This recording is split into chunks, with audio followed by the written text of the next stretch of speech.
రాష్ట్ర ప్రభుత్వం చివరి బడ్జెట్ను ప్రవేశపెట్టడం జరిగింది.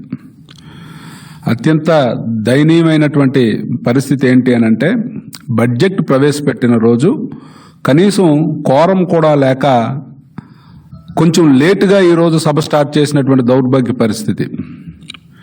అలాగే ఈరోజు కనీసం 1/1 వంతు సభ్యులు కూడా ఈరోజు సభలో లేకుండా బడ్జెట్ ప్రవేశపెట్టినటువంటి దౌర్భాగ్య పరిస్థితిలో ఈరోజు అధికార పార్టీ ఉంది. ఇక బడ్జెట్కి సంబంధించి దాదాపు ఈ 4 ఏళ్లలో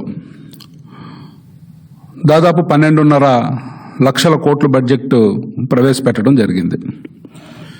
12.5 లక్షల కోట్ల బడ్జెట్ ప్రవేశపెట్టినటువంటి ఈ ప్రభుత్వం ఈ రోజు వరకు చూపించినటువంటి లెక్కలు, మేము ఇది చేశాం అది చేశామని చెప్తున్నటువంటి ఈ అధికార పార్టీ కేవలం 2.5 లక్షల కోట్లు మాత్రమే డీబీటీ ద్వారా కార్యక్రమాలు చేశాము అని చెప్పి పదే పదే చెప్తుంది.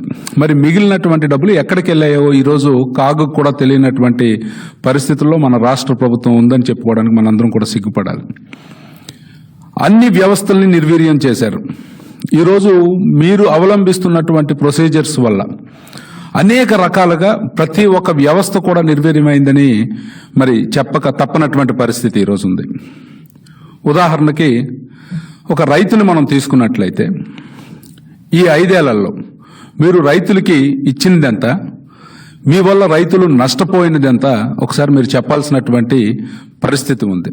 ఎందుకంటే చంద్రబాబు నాయుడు గారి హయాంలో దాదాపుగా ఫార్మ్ మెకనైజేషన్ కానీ, ఇన్పుట్ సబ్సిడీలు కానీ, క్రాప్ ఇన్సూరెన్స్లు కానీ, ఇలా అనేక రకాలుగా రైతులకి ఉపయోగపడే కార్యక్రమాలు చేస్తే ఈరోజు మీరు వచ్చి ఎన్ని కార్యక్రమాలను ఆపేసినటువంటి పరిస్థితి ఉంది.